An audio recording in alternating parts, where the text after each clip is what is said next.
everyone, and welcome back to the Girly Girl Bookworm. So, I've decided that I would like to do more weekly wrap-ups instead of individual book reviews because I've noticed that I really like making them individual book reviews, especially if I really have like a feeling about a book.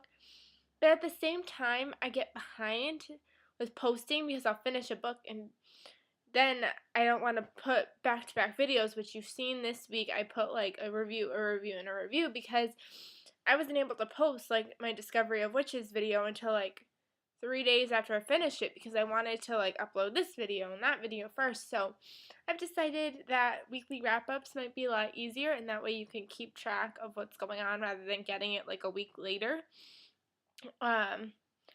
So I felt like that was easier, and if you wanted a video that was more in-depth about a book, maybe I could do it that way. But this is what I'm going to try. If it doesn't work, then it doesn't work. Because last weekend I was like on a really weird reading kick. Like, I finished a Discovery, which is like that Wednesday with the snow day. I started a new book, The Dolphin People, which I have a book review up for too. I finished that one Saturday morning, and it was a 3-day weekend.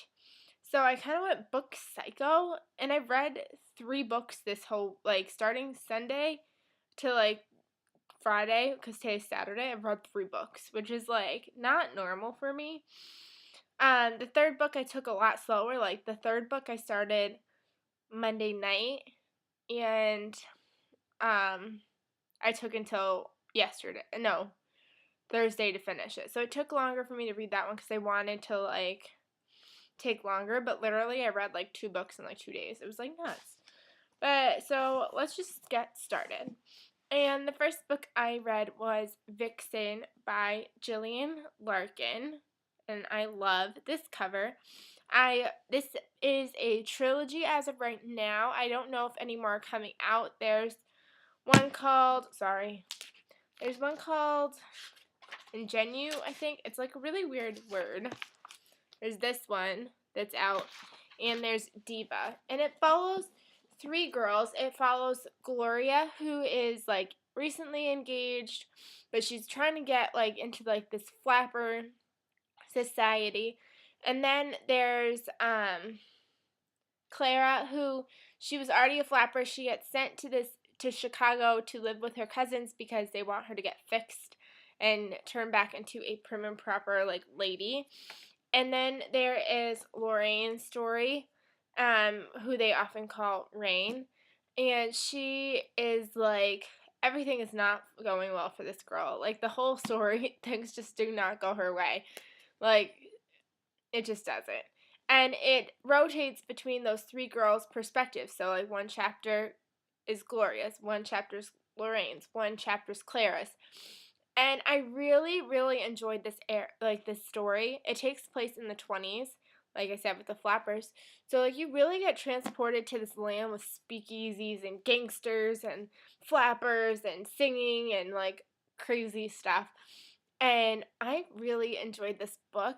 I wish it was kind of just like a standalone book, but it does end on a little bit of a cliffhanger.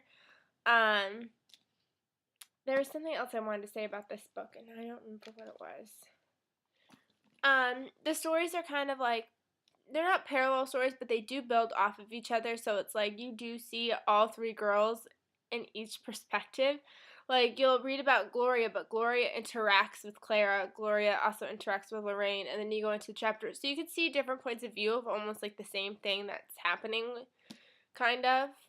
And there's also other kind of people get thrown in, like the boys, the fiancés, the moms. Like, overall, I gave this book a 5 out of 5 stars on Goodreads.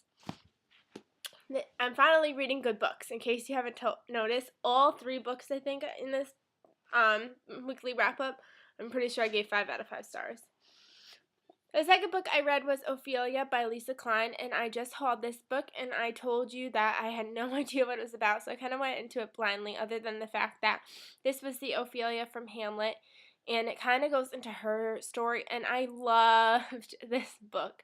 It takes place before Hamlet starts, so like when she's a kid, and it ends after Hamlet ends.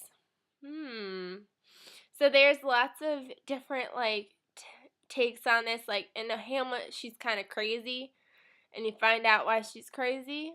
Or is she crazy? It was so good. Like, I really enjoyed this. You really got to learn, like, who this person was, and it was so neat because I did read Hamlet in high school, so I was able to kind of, like, guess what was going to happen next based off of Hamlet, and it really tied in great, and it was crazy. This author, this was her first book, and it was so beautifully written and so well researched that it was so amazing. So 5 out of 5 stars with that one. And last book I read was Reconstructing Amelia by Kimberly McCreight. And this book was given to me by a Goodreads giveaway. And this book doesn't come out until March. So I'm sorry that I read it so early. I was just so excited that I had to read this book soon. This is about a woman who she finds out that her daughter was caught cheating and is being suspended. So she goes to pick her daughter up from school, only to find out that she's dead. She has jumped off a roof. So she's kind of going through this like, oh my God, like my daughter killed herself. But then one day she gets a text message saying Amelia didn't jump. And it turns into this big, huge investigation of trying to figure out who did it. Like, is this really a murder? Did she really kill herself? What happened? And this book was so good. It was so well written. It also takes place in two perspectives. You hear Kate, who's the mother's perspective in the present time of her trying to figure out what's going on with her daughter, like what happened to her daughter. It also takes place, there's a few sections of 1997, which is when she finds out that she was pregnant with Amelia. And then there's also the perspective of Amelia. But it goes back to the past. It's like, you know, when they like start showing a movie, but they're like 3 weeks later, 3 weeks before. Like, so you would go back in time to figure out what she was going through, how she was feeling, which was awesome. Like, that was so neat. And then, like, every now and then you would see, like, text messages she was sending to her friend Ben, text message she was sending to Sylvia, Facebook statuses.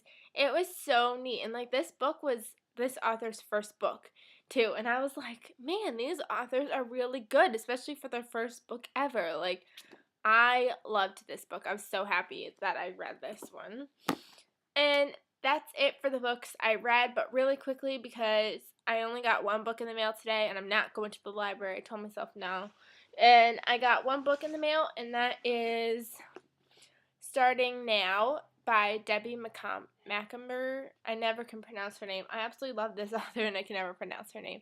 I won this in a Goodreads giveaway, and it comes out in April, and I think it's part of the Blossom Street series, but most of the time with her books, I think you can kind of read them in whatever order you want. So I got this, and this was a really long video. I hope you enjoyed. If you like the idea of a weekly wrap-up, comment below. Let me know. If you don't like it, you'd rather have my individual book reviews, let me know, and I will see you guys in my next video.